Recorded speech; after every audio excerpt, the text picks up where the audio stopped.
Oh, ini berarti yang memang di sini kita bisa sharing belajar bersama terkait dengan hal-hal yang bisa diimplementasikan dalam melaksanakan pembelajaran khususnya. Dan pada kesempatan kali ini jelas saya tidak tahu apa-apa, saya tidak mengerti apapun. Kita bisa sharing bersama saja. Nanti terkait dengan teknologi jelas ada Pak Dhani nanti yang bisa pandu untuk kegiatan pembelajaran daring dan Pak Dhani juga di kesempatan kali ini. Untuk sharing kita terkait dengan tren dan inovasi teknologi dalam pembelajaran, yang pertama atau yang sering disaringkan terkait dengan pendidikan dan pembelajaran berdasarkan undang-undang. Kalau yang dimaksud ini, mohon maaf, tidak ada istilah menggurui sama sekali, tidak. Kita hanya sharing bersama terkait dengan pendidikan. Itu diharapkan dilaksanakan secara sadar untuk pengembangan potensi dari seorang peserta didik. Jadi di sini yang menjadi tantangan bagi seorang pengajar atau saat kita persepsikan atau kita asumsikan kita mengarah ke pengajar, kita bisa mengerti hal apa yang ada pada peserta didik dan dikembangkan semaksimalnya. Ini kalau kita mengarah pada pendidikan. Untuk mengembangkan sesuatu, kita mengerti sesuatu. Kalau kita asumsikan pada diri kita atau saya pribadi, berarti seorang yang mampu mengembangkan dirinya adalah seorang yang kenal, paham pada dirinya sendiri. Nah, ini yang awal menjadi fondasi awal dalam pelaksanaan kegiatan pendidikan yang akan dijalankan. Mengerti kalau dalam pelaksanaan kegiatan sharing terbuka biasa disebutkan dengan istilah sederhana, dipilah dulu kekurangan saya apa dan kelebihannya apa, karena pada dasarnya setiap individu ada kelebihan dan kekurangan. Dan pembelajaran, kalau pendidikan tadi usaha sadar untuk pengembangan sebuah potensi, kalau pembelajaran ini secara hakikat, kita ngobrolnya agak sana. Siapa? Kami adalah gelas kosong. Enggak. Ini kita obrolan dulu. Kalau pembelajaran itu yang ditekankan adanya sebuah interaksi, adanya sebuah komunikasi. Jadi diharapkan dalam pembelajaran itu ada dua arah yang dijalankan antara seorang pengajar dan seorang pembelajar. Pada dasarnya yang diharapkan dari awal berdasarkan ilmu itu sendiri yang katanya itu diawali dari interaksi, komunikasi. Kenapa seorang mempelajari terkait dengan ilmu? Karena seorang itu berinteraksi dengan yang lainnya. Dengan demikian, mungkin kenapa ada kampus, kenapa ada sekolah, kenapa ada kegiatan belajar, yang paling inti saat seorang itu sering bertemu, silaturahmi. Saat saling bertemu itu secara sadar maupun tidak sadar itu akan meningkatkan pengembangan potensi pada diri mereka. Nah, di sini terkait dengan teknologi. Kalau kita sharing terkait dengan teknologi itu ada yang menyebutkan sebagai hal yang keren, sebagai hal yang berkembang pesat dan sebagainya. Tetapi pada dasarnya ada yang menyebutkan semacam ini. Apakah sekarang itu modern?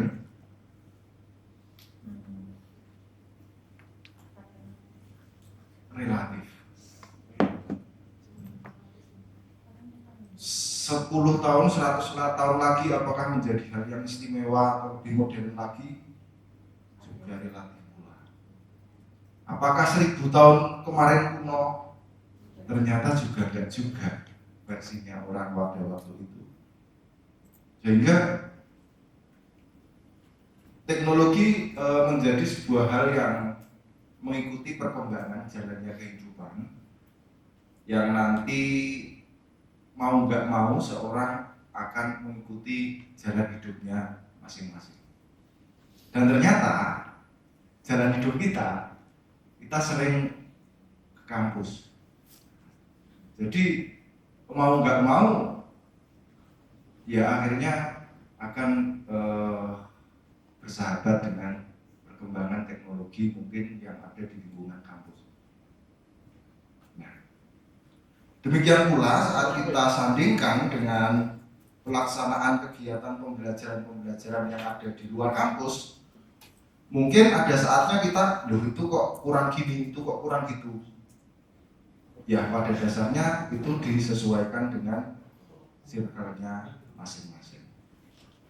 Ini yang nanti akan mengarah pada sebuah penyamarataan dalam sebuah perkembangan teknologi sesuai dengan porsinya masing-masing. Dengan demikian di sini saat mengarah pada sebuah teknologi, kita tidak bisa menyebutkan bahwa sekarang itu hal yang istimewa, hal yang modern. Karena yang modern sekarang pun mungkin 15 tahun atau bahkan 10 tahun lagi, atau bisa saja 5 tahun lagi sudah disebut hal yang kuno. Dan kita juga mesti berdamai dengan keadaan perkembangan yang selalu berjalan. Mungkin sekarang kita dianggap sebagai relatif mengerti terkait dengan teknologi di zaman sekarang, tetapi bisa saja saat kita menuju 20 atau 25 tahun atau tidak udah sampai situ, 15 tahun lagi kita sudah dianggap seorang yang ketinggalan. Nah ini yang kadang kita pribadi atau saya pribadi mungkin kalau kita belajar, saya akan belajar terkait dengan berdamai. Suatu saat saya akan menjadi seorang yang sangat-sangat kuno pada zamannya. Dan dari perkembangan teknologi yang semakin pesat dan kebutuhan meningkat atas sebuah kualitas dari pendidikan itu sendiri, ada dua sudut pandang. Yang pertama, pendidikan itu diusahakan. Yang sudut pandang yang lain, pendidikan itu akan berjalan dengan sendirinya. Meskipun ini saya karena di sini saya merasa ini kita ketemu keluarga, saya akan jujur.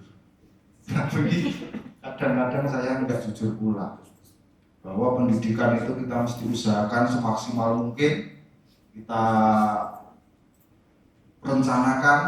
Tetapi kalau saya obrolkan terkait dengan kata hati, terkait dengan sebuah nurani, bahwa seorang dalam menjalani kegiatan pendidikan itu sebenarnya sudah tersetting dengan sendirinya dan kita sebenarnya tinggal menjalani.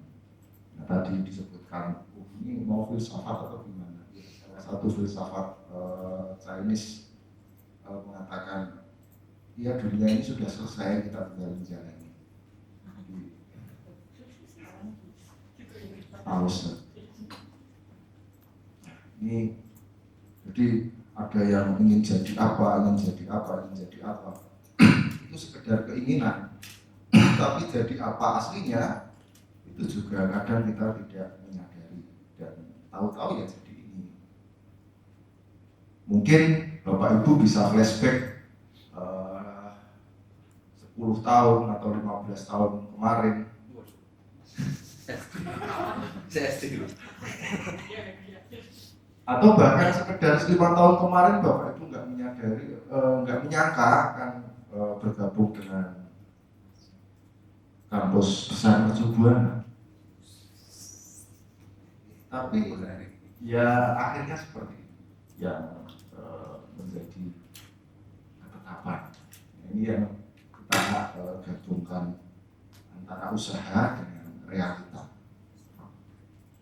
Perubahan paradigma pendidikan saat kita mengarah dalam pelaksanaan kegiatan pembelajaran klasik, atau sebenarnya kalau disebut klasik itu juga relatif pula. Seorang berkumpul, ada seorang pendidik, ada seorang peserta didik, terus yang di depan memaparkan bla bla bla bla bla, terus belajar, bahkan sampai dengan istilah transfer of knowledge yang sekarang banyak sekali didebat. Kenapa ditransfer? Pada dasarnya setiap individu bukan hal kosong. Ada potensi yang sudah ada pada diri peserta didik semuanya. Dan seorang pengajar di sini diharapkan bisa memberikan fasilitas. Ada yang menyebutkan bahkan kenapa di era sekarang banyak bermunculan terkait dengan pembelajaran berbasis IT dan sebagainya, karena yang diharapkan seorang pendidik dan peserta didik itu tidak harus terlihat seorang peserta didik, seorang pendidik juga tidak mesti terlihat seorang pengajar. Sharing, obrolan, seperti saat seseorang itu sedang curhat, loss. Mungkin saat ketemu dengan teman-teman yang satu frekuensi, ada kopinya mungkin, terus ada cemilannya, kadang-kadang apa, terus ngobrolnya tahu-tahu pagi. Nah, ternyata ada yang menyebutkan itulah pembelajaran yang sesungguhnya, yaitu saat ada interaksi maksimal dan kita berani membuka hal yang sekiranya tidak pantas dibuka di lingkungan yang bukan pada tempatnya. Kenapa kita bisa sharing terbuka semacam ini? Karena ini adalah forum terbuka. Nah, ini yang nanti mengarah pada sebuah paradigma pendidikan yang bergeser dari sebuah hal yang sekiranya ada sekat antara seorang pengajar dengan seorang pendidik menjadi sebuah relasi, menjadi sebuah kolaborasi, partnership, dan saling terbuka terkait dengan hal-hal yang menjadi kekurangannya untuk bisa saling mengisi. Lagi terkait dengan perkembangan dari kebutuhan peserta didik. Kebutuhan peserta di sini kita mengarah pada sebuah perkembangan yang diawali dari kebutuhan dasar sampai dengan kebutuhan yang tersier atau kebutuhan yang selalu bertambah seiring dengan bertambahnya sebuah mungkin dari sisi ekonomi, mungkin dari sisi relasi dan sebagainya. Nanti dari versi teknologi pembelajaran diharapkan ada sebuah kebutuhan yang nanti dibedakan antara sebuah keinginan dengan hal yang dibutuhkan. Kebanyakan dibawa pada sebuah alur pemikiran, kalau seperti ini dikatakan keren, kalau seperti itu dikatakan kuno. Kalau seperti ini dikatakan bagus, kalau seperti itu dikatakan buruk. Pada dasarnya ternyata enggak. Kadang kita terhilang atau kehilangan arah dari sebuah esensi pembelajaran yang akan disampaikan karena mengedepankan sebuah alat. Nah, ini nanti terkait dengan teknologi pembelajaran, diharapkan ada sebuah tetap esensi pembelajaran dari masing-masing disiplin, mungkin dari bimbingan konseling, mungkin dari keolahragaan, dari bahasa Inggris, matematika, dan disiplin yang lainnya, terkait dengan esensi yang ingin disaringkan, ingin diobrolkan dengan peserta didik yang kami anggap juga pendidik, karena kita juga belajar dari mereka. Terkait dengan aksesibilitas, di sini saking relatif mudahnya kita dalam memperoleh informasi di era sekarang, kita klik apa saja kita sudah dapat informasi-informasi. Diharapkan pembelajaran bisa lebih fleksibel, dan kita juga mengalami sebuah sudut pandang tersendiri dari perkembangan peserta didik ataupun masyarakat secara umum. Kalau dulu mungkin kita relatif mengalami zaman yang relatif sama, terlambat pulang, terus nggak bawa penggaris, berdiri di depan. Tetapi ternyata sekarang aneh, mungkin dianggap hal yang aneh, hal semacam itu. Dan lagi-lagi kita mesti berdamai dengan hal-hal yang menjadi zamannya. Setiap orang ada masanya, setiap masa ada orangnya. Seorang akan hidup dan menjalani circle-nya pada masanya masing-masing. Kita tidak bisa menganggap teknologi di 1000 tahun yang lalu itu kuno, dan juga tidak modern-modern banget, mungkin 5.000 atau 1 juta tahun yang akan datang saat kita sudah tinggal cerita. Nah, terkait dengan evaluasi pembelajaran yang lebih efektif, mengevaluasi di sini dalam pelaksanaan kegiatan pembelajaran merupakan hal yang biasa dijalankan untuk memperoleh sebuah outcome. Kalau istilahnya sering disebut output, kalau disebut output kok kayaknya seperti industri menghasilkan sebuah barang, sehingga ada istilah lagi outcome, keberlanjutannya ada. Apapun yang kita peroleh hanya sebuah proses. Saat kita sampai tahap ini, ternyata ada tahap yang ingin dijalani lagi. Saat ada tahap yang mungkin dulu kita pernah cita-citakan, ternyata juga sekedar proses saja. Dari perjalanan semacam itu, teknologi pembelajaran mengajarkan berdampingan dengan pendidikan yang sepanjang hayat. Bahwa kegiatan pendidikan yang kita jalani secara sadar dan pembelajaran yang kadang kita sadari maupun tidak kita sadari itu pasti akan berdampingan dengan sesuatu yang berkembang di masa. Lagi di sini terkait dengan teknologi pembelajaran hadir sebagai solusi untuk menjawab tantangan perkembangan teknologi dan juga terkait dengan perubahan di dunia pendidikan. Yang diharapkan khususnya dari perubahan di dunia pendidikan ini tidak mengesampingkan esensi dari pendidikan itu sendiri. Mungkin kulitnya mungkin bisa berubah-ubah, tetapi yang diharapkan esensinya tetap dalam pendidikan yang sebenarnya. Kebanyakan katanya banyak yang mengedepankan kulit.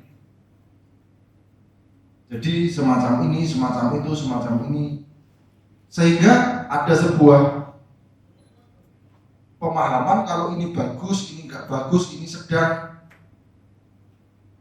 Dalam sebuah skala Likert mungkin, kita mau enggak mau, kita membuat 1, 2, 3, 4, 4, 3, 2, 1. Meskipun kadang-kadang secara esensi itu sendiri semuanya akan mengalami sebuah relativitas yang tidak berimbang. Lagi terkait dengan hakikat teknologi pembelajaran. Sini teknologi pembelajaran merupakan suatu bidang kajian khusus. Ilmu di sini pada ilmu pendidikan dengan objek formalnya di sini mengarah pada kegiatan belajar pada sekelompok pembelajar atau dalam versi individu. Kenapa dalam keadaan zaman now ini seorang bisa belajar secara individu? Karena banyak sekali platform-platform maupun dalam aplikasi-aplikasi yang bisa memberikan sebuah fasilitas untuk belajar secara mandiri. Tetapi saya pribadi kurang sependapat dengan pelaksanaan kegiatan pembelajaran yang selalu mengutamakan terkait dengan kegiatan pendidikan secara online. Karena pada dasarnya media, pada dasarnya alat adalah sebuah jalan, bukan tujuan. Sehingga saat kita menggunakan berbagai macam alat, ya balik lagi kita akan fokus pada esensinya. Saat dalam pelaksanaan kegiatan pembelajaran kita mengerti terkait dengan daring, kita menjalankan terkait dengan luring, ya ternyata kita juga tidak bisa banding-banding. Semuanya punya kelebihan dan kelemahannya masing-masing, seperti halnya potensi. Apakah daring bisa menggantikan luring? Tidak. Apakah luring bisa menggantikan daring? Tidak. Biarlah semuanya berjalan begitu adanya untuk saling melengkapi pendidikan yang dijalankan. Teknologi pembelajaran di sini teori, praktek desain, pengembangan pemakaian sampai dengan manajemen dan evaluasi proses dan juga terkait dengan sumber dalam kegiatan pembelajaran. Nah, di sini untuk pelaksanaan kegiatan teknologi yang dijalankan diharapkan nanti bisa memberikan sebuah relatif kelengkapan dari persiapan sampai dengan evaluasi hingga tindak lanjut pembelajaran yang dijalankan. Kita lanjut saja, sebenarnya kita ada waktu sampai jam berapa ya? Waktunya Kita benar dulu. Nanti kalau sekiranya saya melindurnya kejauhan bisa. Lagi terkait dengan teknologi pembelajaran. Di sini sebuah riset dan praktek etis dalam upaya memfasilitasi kegiatan pendidikan serta membetulkan sebuah kinerja dengan cara memberikan sebuah nilai kritis yang bersifat membangun dan juga terkait dengan pengelolaan. dalam pelaksanaan kegiatan pendidikan tidak terlepas dari nilai-nilai kritis yang mesti dijalankan. Seorang dalam menjalani kegiatan pembelajaran, salah satu hal yang paling ditekankan yaitu seorang siap untuk mendapat omongan pedas dari yang lain. Jadi dalam pembelajaran ternyata salah satu hal yang mesti ditekankan, kita tidak boleh terlalu baperan.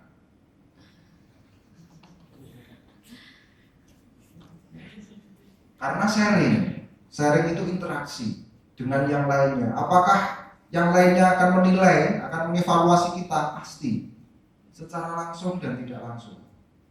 Sehingga saat ditanya, temanmu yang cocok di kegiatan ini siapa? Itu. Karena apa? Karena sebenarnya paham dari kemarin-kemarin seperti ini, seperti itu, seperti apa yang lainnya.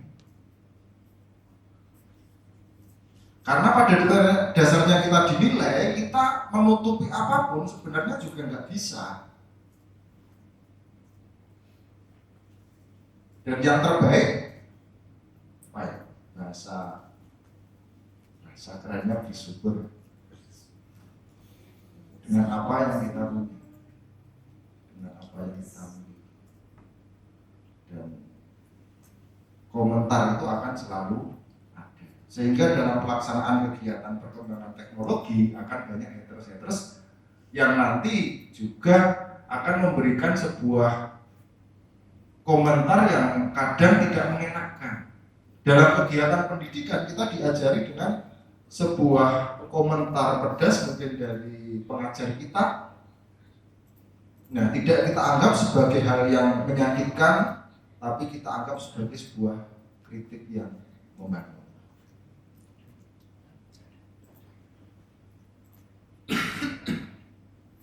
Di sini dari hakikat teknologi pembelajaran. Yang pertama di sini sebagai media yang lahir dari hasil revolusi komunikasi yang dapat digunakan untuk pembelajaran, misalkan terkait dengan tulisan, terkait dengan layar, papan tulis, buku, dan sebagainya. Kenapa zaman dulu itu membuat buku? Katanya gini,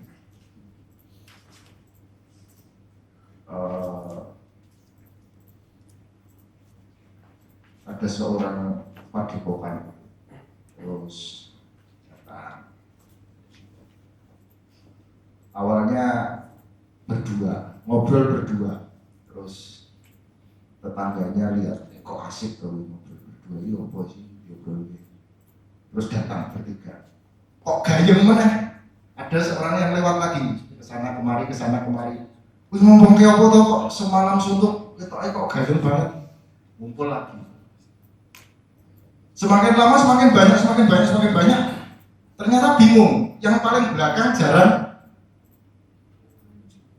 kedengeran ini ngomongin apa. Terus dibuatlah tulisan-tulisan yang bisa digunakan sebagai alat komunikasi dengan yang relatif banyak dan relatif jauh. Sedemikian hingga pada pelaksanaan kegiatan teknologi yang kita jalankan sekarang, diharapkan apapun yang menjadi pemikiran, apapun yang akan kita sharingkan nanti bisa disebarluaskan pada area yang semakin lebih luas dan juga jangkauan peserta yang relatif lebih banyak. Pada dasarnya sama terkait dengan revolusi yang dijalankan dan juga terkait dengan kemampuan teknologi yang bisa menjangkau lintas waktu ataupun space-nya atau jaraknya. Banyak kita ada beberapa kesempatan saya men-sharingkan, kita telepon telepon dengan seorang yang jaraknya 100 km dari sini 500 tahun yang lalu, itu mistis. Dikatakan seorang yang punya kekuatan magic, gaib. Tapi sekarang ya enggak, masuk biasa-biasa aja. Dan kalau kita sharingkan, mungkin karena ini kita obrolan keluarga, mungkin 500 tahun ke depan, sepersekian detik sama raga kita bisa ke 100 tempat yang lain. Kalau sekarang masih dibilang magic, karena memang belum ketemu rumusnya. Saya pribadi yakin bisa suatu saat, tapi sekarang belum ketemu rumusnya. Apakah kita bisa menjangkau sesuatu yang harusnya terjadi 500 tahun lagi? Saya dari beberapa sumber yang saya ambil kesimpulan, ternyata tidak pula. Sehingga sekuat-kuatnya, sekeras-kerasnya kita belajar, kita ada batasnya.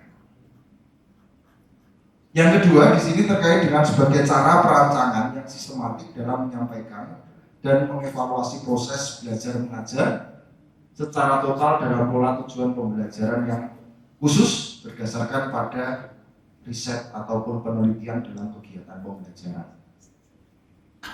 Nah, kita sharingkan terkait dengan riset sedikit. Riset itu kadang selalu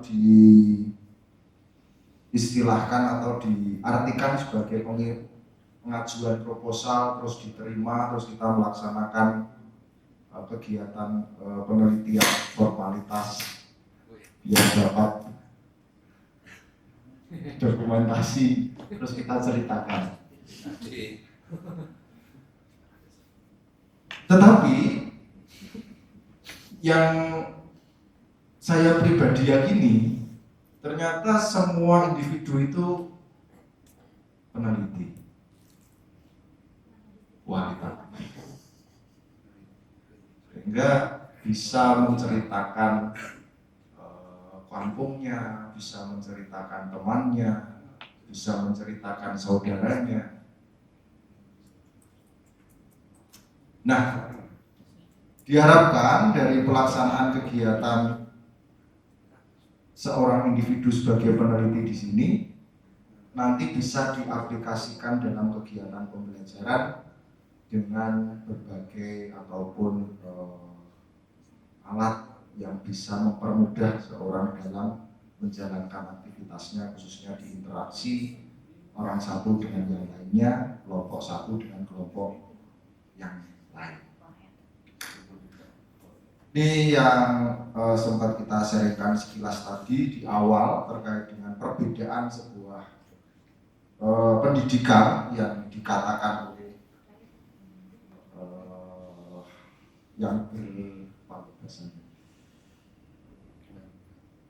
yang bertugas membuat undang-undang, bahwa pendidikan itu dijalankan secara sadar untuk pengembangan potensi, kalau pembelajaran itu ditekankan dalam sebuah interaksi. Jadi di dalam pendidikan itu ada pembelajaran, sehingga seorang dalam memperoleh pengembangan potensi ini yang diharapkan yaitu selalu sering-sering ngumpul, sering-sering berinteraksi dengan yang lainnya. Semakin banyak seorang itu bertemu dengan kelompok-kelompok yang semakin luas, akan semakin tinggi kualitas pengembangan potensi diri. Sehingga kalau kita berjumpa mungkin di KKN dan sebagainya, kadang-kadang kita ke daerah-daerah, mungkin dipandang daerahnya itu relatif apa nih? Mungkin dalam tanda petik kadang yang menyebutkan ini tertinggal dan sebagainya. Tetapi saat kita komunikasi dengan Pak Dukuhnya, dengan Pak Lurahnya, ini kok asik ya obrolannya ya. Ini kok bisa menjembatani obrolan kampus dengan masyarakat. Karena Pak Lurah, karena Pak Dukuh, mereka sering bertemu dengan warga yang bermacam-macam. Ini terkait dengan pembelajaran alami yang selalu dijalankan oleh individu yang didasarkan pada sebuah interaksi. Teknologi pembelajaran di sini di era 4.0 yang katanya sekarang sudah akan menuju pada era society, yang mengatakan apa sih yang membedakan era 4.0 dengan era 5.0? Ada yang menyebutkan semacam ini. Kalau era 4.0 memang kita anggap sebagai era yang transisi, sehingga banyak adaptasi terkait dengan teknologi-teknologi baru. Kita mengenal BB, terus PIN, terus beberapa saat kemudian diganti dengan boomingnya WA, dan diharapkan sekarang itu di 4.0 atau society. Dari beberapa diskusi menyebutkan ini tetap 4.0. Kenapa? Karena kebanyakan kita menjadi, katanya apa ya, maaf, korban dari teknologi. Dan di 5.0 diharapkan kita sudah relatif beranjak. Misalkan apa ya? WA, dapat WA. Kadang-kadang kita mau buka aja nggak enak. Nanti kelak ketahuan sudah dibuka, terus kita belum sempat balas. Nanti dianggap sombong, dianggap angkuh. Karena apa? Karena kita kena dilema batin. Bahasa matematiknya kontradiksi jiwa. Kalau di BK-nya psikisnya kena. Nanti ini yang WA Pak Dekan. Kalau tak buka, nanti saya di jalan, saya nggak pantas ini, balas. Ini sudah biru ya centangnya. Makanya dimatikan. Nah, sebaiknya untuk mengarah pada 5.0 kita lebih berdamai lagi. Oh mungkin nanti atasannya juga mengerti. Oh mungkin ini membuka dulu tapi masih di jalan. Positive thinking dalam era teknologi sangat ditekankan. Diwocotok ini 4.0. Oh mungkin sibuk menuju pada 5.0.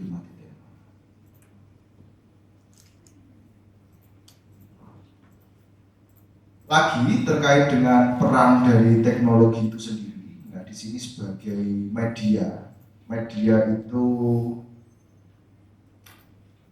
apa? Ada yang menyebutkan diasumsikan dengan jembatan, jalan, alat, instrumen.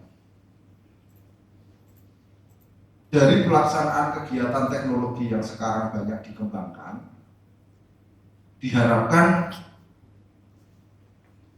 kita bisa mengikuti tetapi tidak meninggalkan esensi.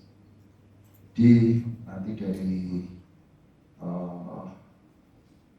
Bapak Ibu di bahasa Inggris, ayo diserang, bahasanya diserang kok kayak perang itu kan. Ayo digencarkan untuk memberikan sebuah pembelajaran melalui platform-platform maupun kanal-kanal yang bisa dikembangkan. Tapi kadang-kadang males saya juga. Dan juga mungkin bagaimana mengembangkan sebuah pendidikan konseling biar masyarakat peserta didik secara keseluruhan itu tidak selalu kebanyakan fitness, badannya fit hatinya ngenes. Jadi biar jiwa raganya katanya berkembang seutuhnya, kata di undang-undang itu, biar mengembangkan diri secara seutuhnya. Sebagai media belajar online dengan cakupan yang lebih luas sebagai pengganti buku digantikan dengan teknologi maupun hal-hal yang bersifat elektronik lainnya.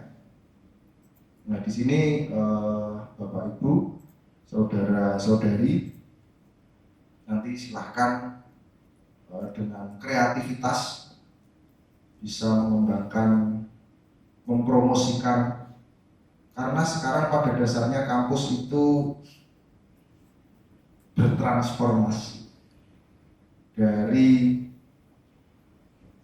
kegiatan pendidikan ke era industrialisasi. Meskipun demikian, apakah kita bisa lepas dari era yang kita jalani? Ternyata tidak. Ya paling tidak kita tetap tidak mengesampingkan esensi pendidikan itu sendiri. Promosi kampus ya wajib. Mencari mahasiswa apalagi. Tetapi diharapkan dari teknologi-teknologi yang bisa dikembangkan nanti bisa menjaga dari kualitas pendidikan yang dijalankan. Sebagai media belajar kelompok, seperti halnya pada pelaksanaan kegiatan pembuatan buku di masa dulu untuk media komunikasi dengan orang ataupun peserta yang lebih banyak. Nah, di sini teknologi diharapkan bisa memfasilitasi pembelajaran yang paling baik. Beberapa sumber menyebutkan adalah pembelajaran yang bersifat magang,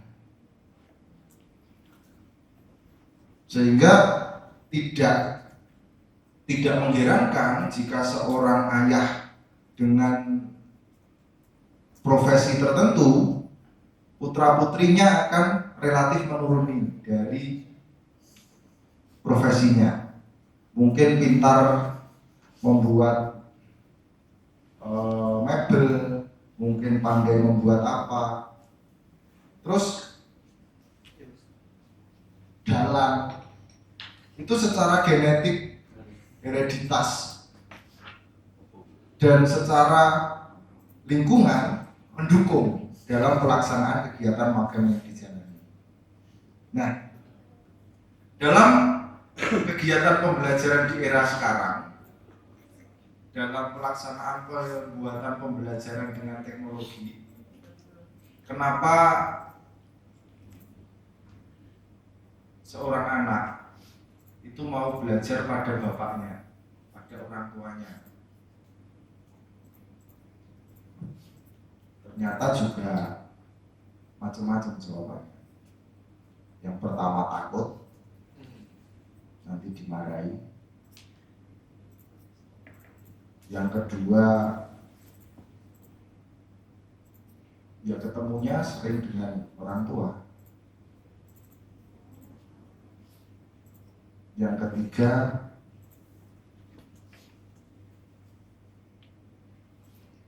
sayang, tresno dengan orang tua. Nah, dari perjalanan tiga ini tadi, yang diawali dari ketakutan sampai dengan kasih sayang, itu juga secara psikis itu akan terjadi alami pada setiap individu. Kalau zaman dulu itu banyak apa ya, dijodohkan itu awalnya kaku-kaku, tapi nggak berani sama orang tuanya karena dijodohkan. Terus lama-kelamaan ya kebanyakan juga langgeng katanya orang dulu. Tapi ya nggak terlepas dari berbagai masalah itu pasti. Dari waiting terus mau jalan kulino.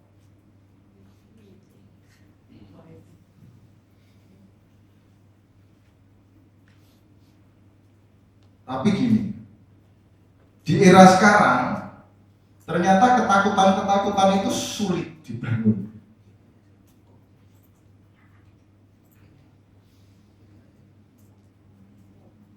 Dari ketakutan terus, ya psikisnya akan kita mainkan dalam pelaksanaan kegiatan pembelajaran di sini dari hal-hal yang disenangi, dibalik. Jadi dari hal-hal yang sangat singkat sehingga TikTok dan sebagainya itu dibuat sesingkat mungkin tapi mengena, untuk sampai pada hal yang tertarik dan takut untuk terlewat kalau ada video yang baru. Jadi versi menakut-nakuti sekarang akan dibalik dengan hal yang menyenangkan. Saat kita menjadi seorang pengajar, ya ternyata kita mesti menjalani sebuah peran, menarik dengan caranya masing-masing. Karena pada dasarnya seorang pengajar memiliki potensinya masing-masing. Tidak bisa saya menjadi bapak ibu dan sebaliknya. Tetapi untuk menjadi lebih baik dengan caranya sendiri-sendiri itu pasti bisa. Dengan adanya sebuah teknologi di sini seorang peserta didik memiliki pengetahuan yang relatif luas hingga mempercepat penyampaian dalam kegiatan pembelajaran. Sebenarnya istilah penyampaian pun sudah banyak yang mengevaluasi karena belum tentu yang ada di dekat kita, teman kita sharing mau dengan apa yang kita sharingkan. Jadi ya kita mesti membuat settingan los, cocok oke, tidak juga nggak apa-apa. Ini sekarang muncul istilah lost goal. Lost goal itu mungkin salah satu tingkatan tertinggi dalam belajar. Ikhlas.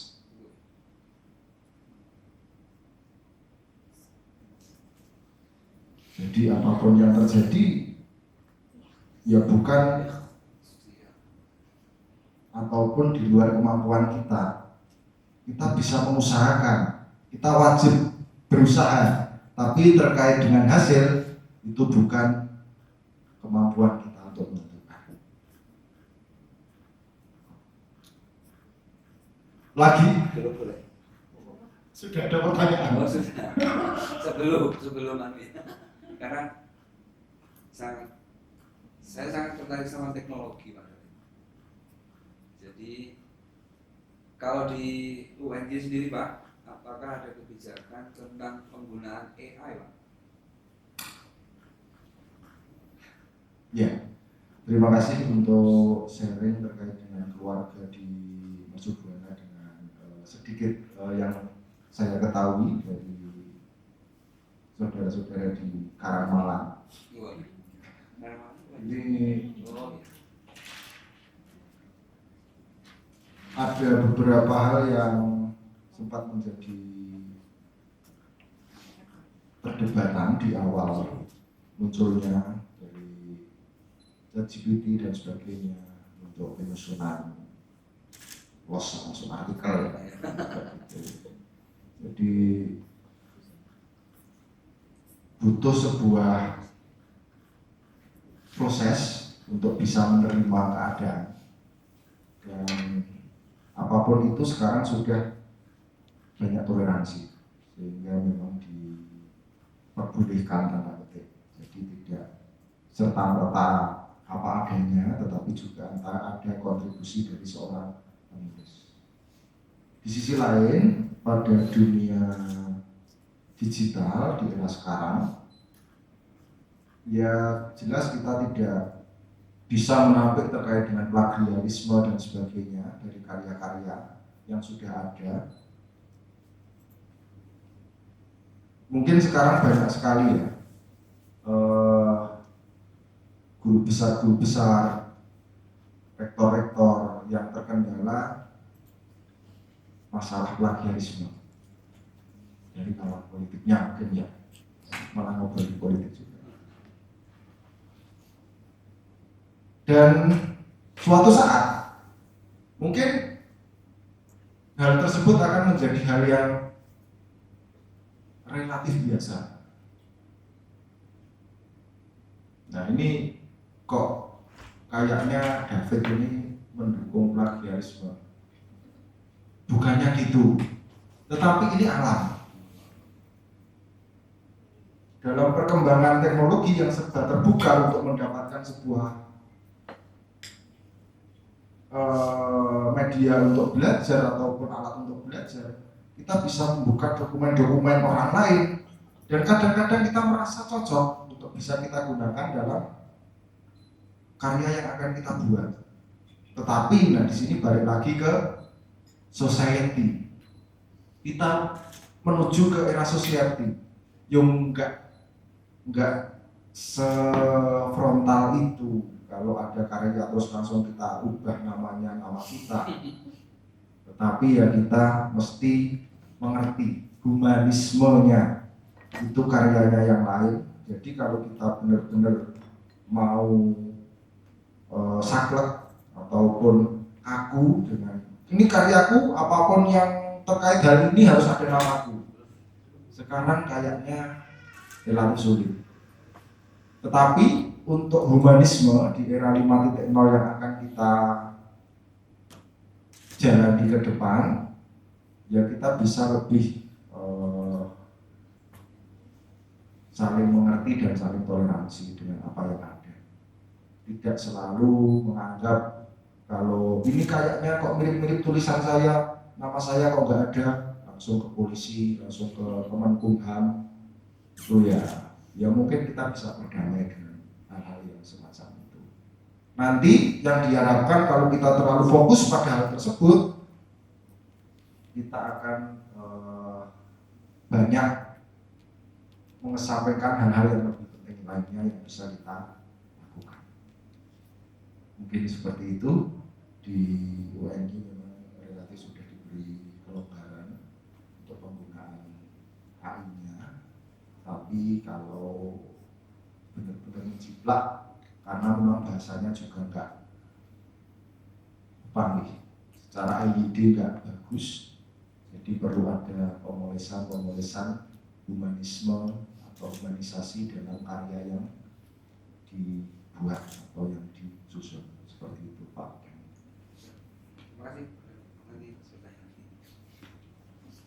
Dan lagi terkait dengan kecenderungan pendidikan, di sini berkembangnya pendidikan terbuka dengan modus belajar jarak jauh. Kemudian untuk menyelenggarakan pendidikan terbuka dan jarak jauh pula dimasukkan sebagai strategi yang utama.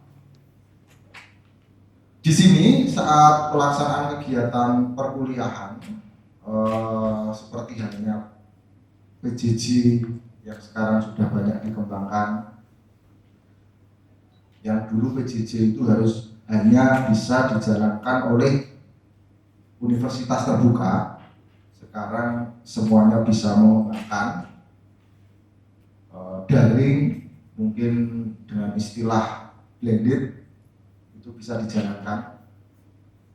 Ini sebagai sebuah upaya dan juga pengemasan teknologi untuk penguatan pendidikan kampus. Apakah kampus butuh mahasiswa? Iya.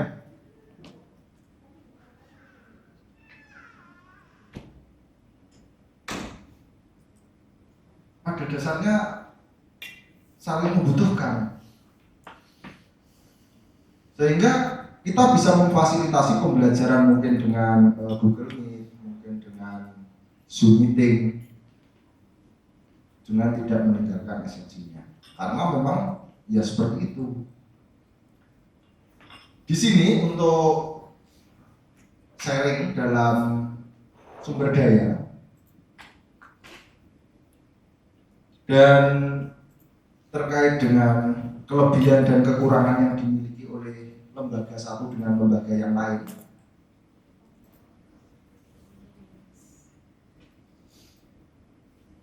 Harus selalu ditekankan di era sekarang. Kalau dibawa pada perkembangan settingan dunia, koloni itu ternyata enggak akan mati sampai kapanpun, sehingga seorang yang bisa bekerja sama semakin banyak itu yang akan menjadi cerita yang lebih besar. Demikian dalam kegiatan kampus, dalam kegiatan perkuliahan, dalam kegiatan pendidikan secara umum, yang merasa sendiri itu sudah mumpuni, sudah keren, itu akan rapuh dan hancur pada masanya. Tapi seorang yang selalu merasa kurang untuk sebuah persaudaraan, untuk bisa saling bekerja sama dengan satu yang lainnya, itu yang akan menjadi cerita berkelanjutan. Dan teknologi di sini ternyata memberikan sebuah fasilitas untuk bekerja sama dengan ruang lingkup yang lebih luas. Jadi pemanfaatan teknologi pembelajaran ditekankan pula pada sektor kerjasama.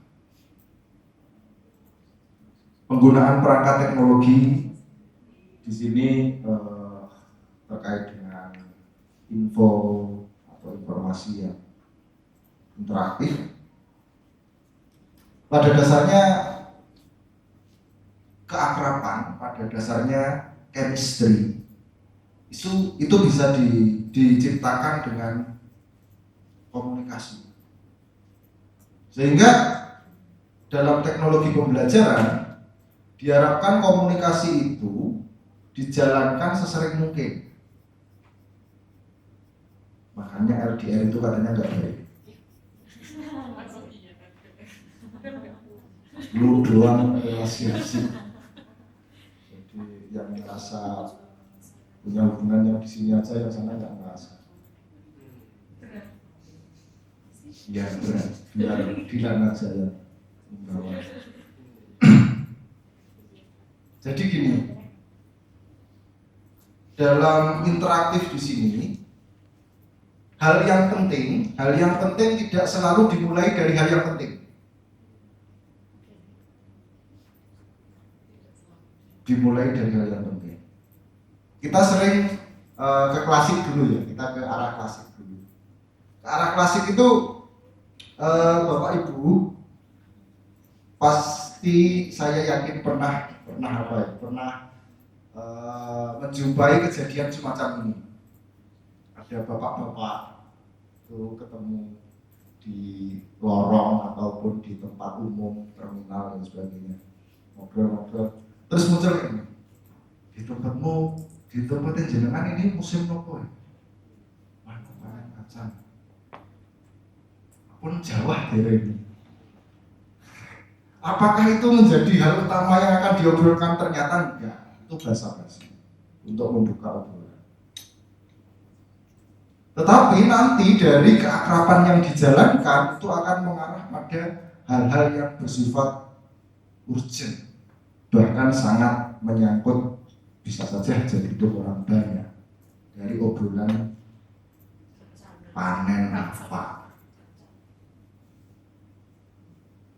Nah, di sini di era teknologi diharapkan Bapak Ibu, saudara-saudari di sini sering melancarkan komunikasi secara berkala dengan siapapun.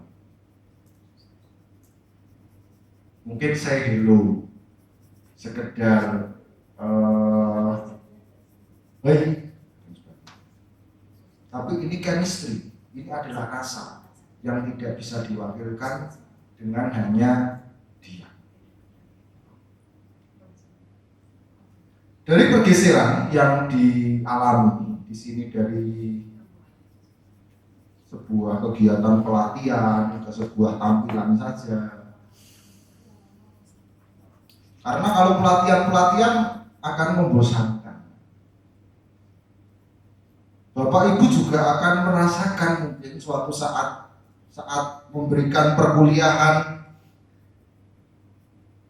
ini kok zoom-nya ditutup, kameranya semua,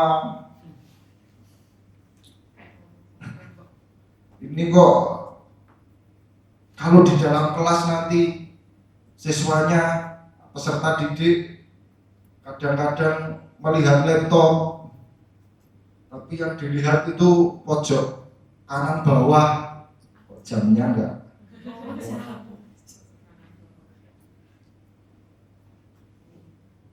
Kita sudah enggak saatnya menyalahkan. Ini alam, ini bahasa alami. Kalau kita jadi baperan, kameranya dibuka, belum tentu mereka punya kuota yang sekarang Bapak Ibu. Bisa saja fokus tapi 5 kuota, tapi juga bisa yang lainnya.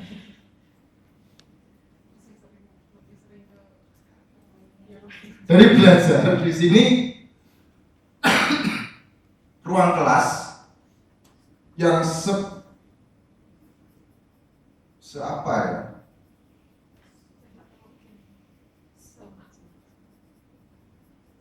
Selayaknya yang dimengerti kita di zaman dulu itu di kelas terus rapi, duduk berjejer. Sekarang dianggap militer. Apa harus seperti itu? Ini kedisiplinan, ini ketertiban.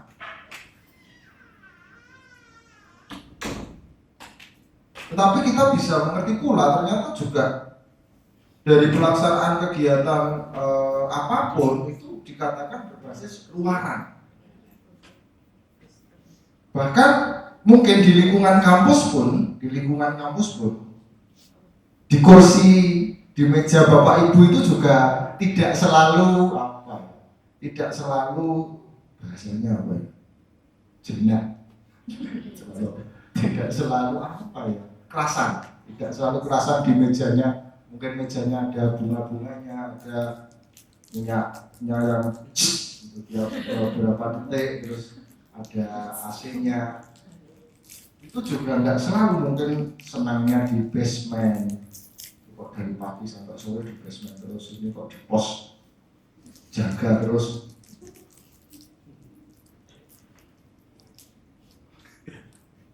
Tetapi hasilnya ini yang kadang terlewatkan dari penyeragaman yang masih terbawa sampai dengan sekarang.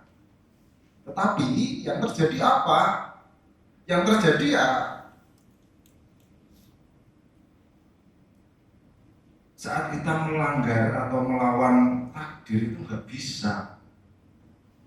Meskipun difasilitasi semacam ini, kalau nyamannya di sana ya beberapa kali ya balik lagi ke sana. Sehingga kita bisa menyesuaikan lebih fleksibel dalam pelaksanaan kegiatan pembelajaran. Nanti Bapak Ibu mungkin bisa kreatif, dipersilahkan kreativitas Bapak Ibu dan memberikan fasilitas peserta didik. Dan peserta didik ternyata memiliki keunikannya masing-masing.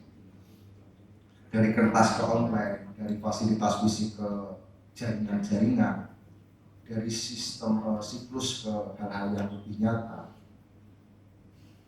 Ini kita bisa mulai merasakan. Sebenarnya apakah dulu juga ada yang merasa seperti ini? Ya mungkin ada, tapi dulu belum ada internet, dulu belum ada fasilitas-fasilitas yang bisa memberikan sebuah pelayanan dalam kegiatan pendidikan jangka menengah, jangka panjang yang bersifat fleksibel seperti sekarang. Internet saja saya dulu nggak tahu. Saya itu mengerti internet itu di sekolah SMP SMA saya belum, itu masih sangat. Ya pernah dengar. WWW itu udah pernah tahu.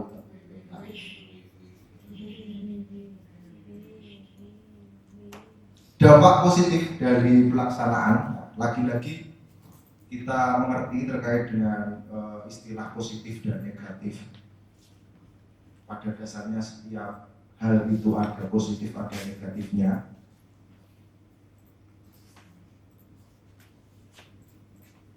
Seperti oksigen memberikan kita kehidupan, tetapi juga membuat tubuh kita semakin menua. Dan apapun. Tetapi pada dasarnya lebih baik kita banyak fokus ke positive thinking, kita ke hal-hal positifnya. Sebagai media informasi yang dibutuhkan nanti akan kita peroleh lebih cepat, lebih mudah untuk memperoleh aksesnya. Jadi kita anti teknologi ya jangan, terlalu mendewakan ya tidak boleh. Memungkinkan berkembangnya kelas virtual, kelas yang berbasis telekonferensi. Jadi bagi Bapak Ibu untuk memperbanyak mahasiswa nanti bisa spill di masyarakat dari rumah bisa loh, nanti lulus sini sekarang nggak apa-apa, karena kalau perjalanan dari rumah ke kampus itu sudah dibilang apa ya sekarang, buang-buang waktu.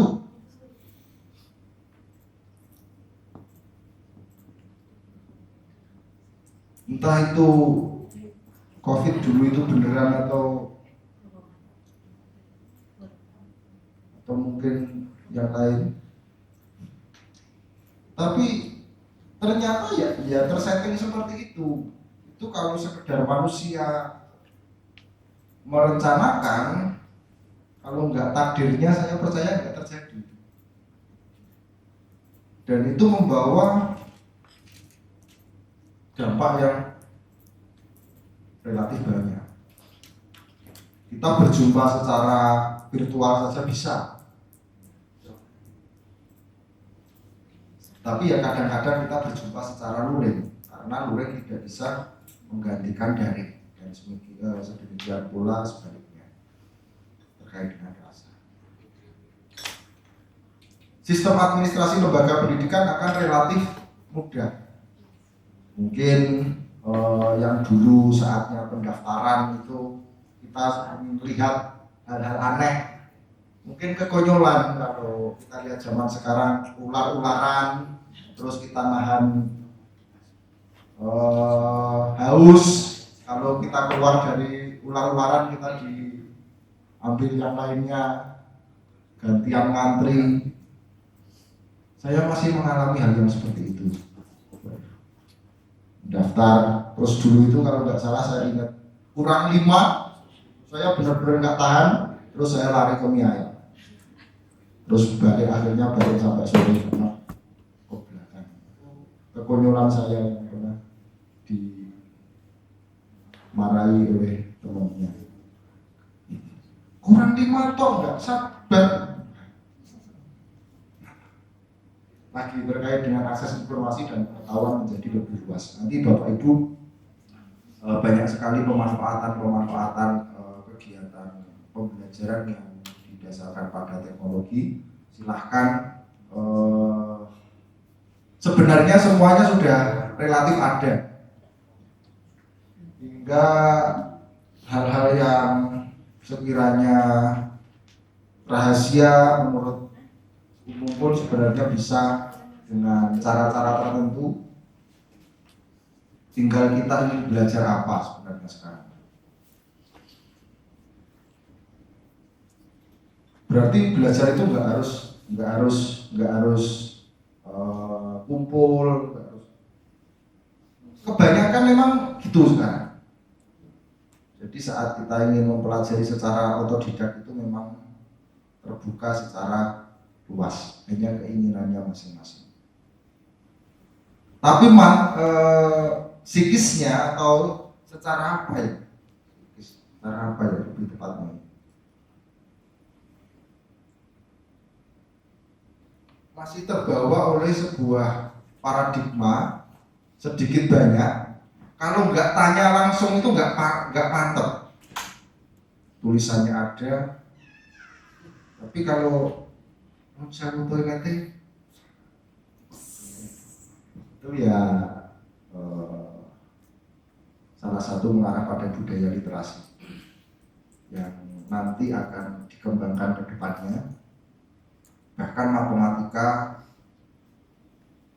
bahasa, dan ilmu apapun nanti kemungkinan akan dilebur jadi dua besar, literasi dan numerasi. Di saat belajar matematika ya matematika apa yang nanti berguna untuk potensi anak ini, karena tidak semua akan menjadi seorang guru matematika.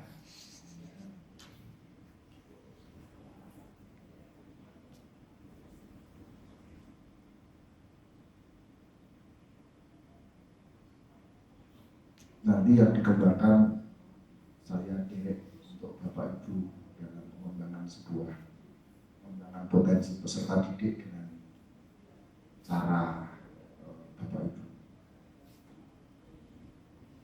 Di sini untuk dampak yang tidak bisa dihindari meskipun kita tidak menyukai dari pelanggaran plagiaris oleh fungsi pengajar, tingkah laku dan tontonan yang sebenarnya kurang tepat juga mudah diakses.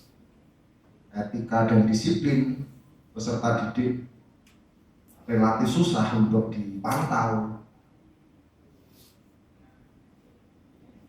Tugas kita sebagai seorang pengajar lagi-lagi diminta berdamai dengan semacam itu. Karena Bapak Ibu sebagai pencerah, sebagai apa ya? Sebagai fasilitator. Fasilitator itu syaratnya secara psikologi dari Bapak Ibu kita. Mungkin syaratnya itu pertama. Ini saya menilai sehat lahir batin. Di saat kita terlalu terbebani dengan masalah kita sendiri, apalagi kita bisa apa mungkin kita bisa sharing maksimal dengan yang lain.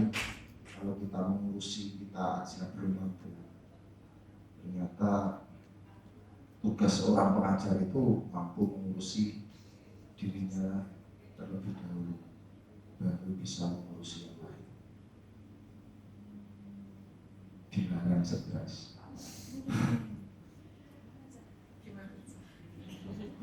Nanti dengan narasumber selanjutnya dari Bapak Ibu yang pimpinan konseling, biar kita terhindar dari samsara.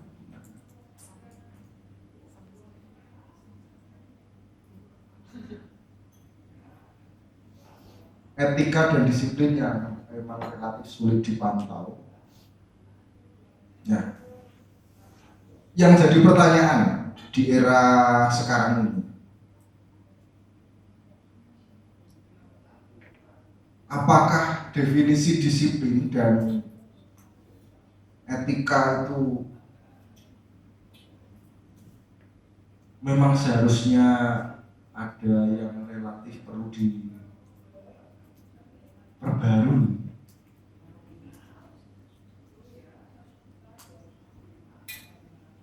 Iya.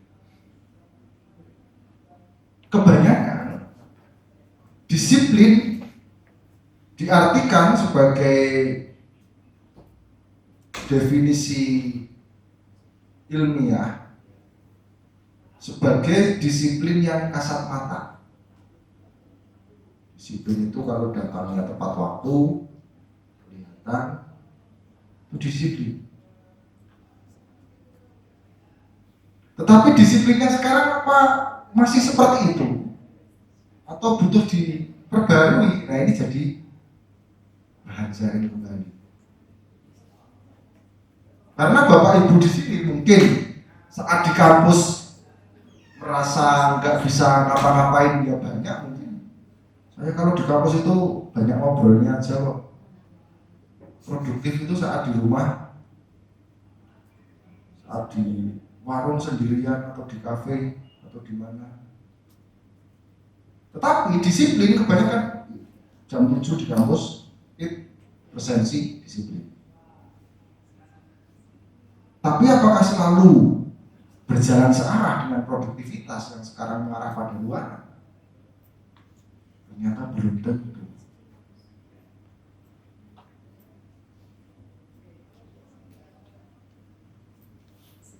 Nah, ini yang nanti kita coba bahan sharing dulu. Apa yang salah definisinya atau yang menjalankan aktivitas. Di sini terkait dengan media pembelajaran yang dibasiskan pada sebuah teknologi. Media pembelajaran di sini diartikan sebagai alat atau bahan yang digunakan dalam proses kegiatan pembelajaran dengan pemanfaatan sebuah teknologi. Nanti silahkan Bapak Ibu misalkan ada senggang waktu mencoba menyusun apa dipersilahkan, monggo, karena teknologi itu juga bermacam-macam dari penggunaan, implementasi ataupun penggunaannya serta aplikasi yang kita gunakan. Media pembelajaran berbasis teknologi memungkinkan seorang pengajar untuk menciptakan pembelajaran yang lebih interaktif dan menarik. Nah, ini adalah bahasa promosi teknologi.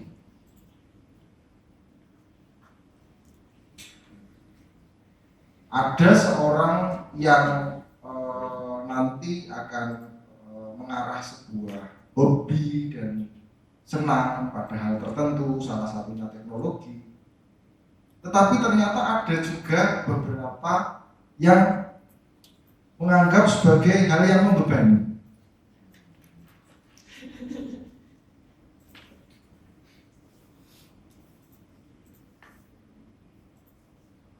Dan ternyata kehidupan ini bukan ajang cepat-cepatan dalam berlari. Semuanya memiliki caranya masing-masing, menikmati, menjalankan, dan mengisi.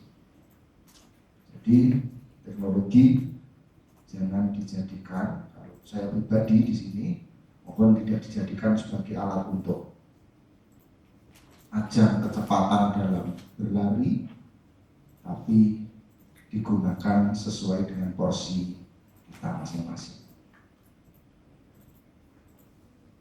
Karena ada yang memiliki bakat pada bidang tersebut dan ada yang tidak. Dan saya di sini mungkin mengarah pada Pak Nanang yang mengundang saya, mungkin saya dianggap beliau sebagai seorang yang gak bakat.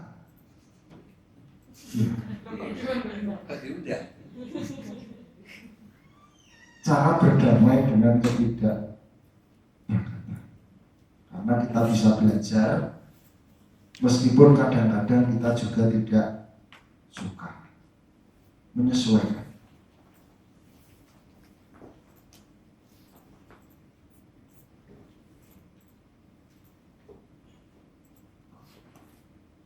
Di sini untuk memudahkan seorang pengajar dalam memperjelas pesan atau informasi yang akan disampaikan, pemahaman di sini yang diharapkan dari seorang peserta didik lebih meningkat dari pelaksanaan kegiatan pembelajaran. Seperti halnya kalau sekarang itu mengarah pembelajaran itu dianggap sebagai sesuatu yang formalitas, nah nanti kalau direkam bisa diulang sendiri, mungkin di rumah, sehingga saat rapat mungkin itu dilaksanakan secara Zoom meeting atau secara luring pun, kalau hal itu relatif itu bisa direkam. Karena kalau sekilas itu sekarang fokus zaman sekarang itu kadarnya berbeda dengan fokus zaman dahulu. Sekarang itu fokusnya di sini, di sana, di sana, di sana. Kita diwajibkan kadang-kadang untuk membelah diri. Di sini belum selesai, ada kewajiban ini belum selesai. Segera ke sini ya, ini baru ke sini. Oh maaf, sebentar ke sini dulu. Nah, ini memang alamnya sekarang seperti itu. Saat pemikiran kita tidak mampu untuk mencapai kecepatan tanggung jawab yang kita harus selesaikan, kita ternyata butuh teknologi untuk membantu. Mungkin kita tinggal HP, ternyata ada rekamannya, kita bisa tinggalkan dan pelajari di rumah terkait dengan prioritas apa yang bisa kita jalankan. Nah, di sini dari jenis pembelajaran yang dibasiskan pada teknologi yang relatif banyak digunakan, dari multimedia, digital video, bahkan sekarang banyak digunakan podcast juga, obrolan santai, bisa memberikan sebuah arti tertentu, AR dan juga virtual reality yang sekarang banyak juga dikembangkan dari dulu sih. Meskipun juga tidak semuanya sebenarnya menggunakan. Nah, di sini untuk multimedia bisa dengan PowerPoint yang banyak kita gunakan, Canva, terus ada Photon,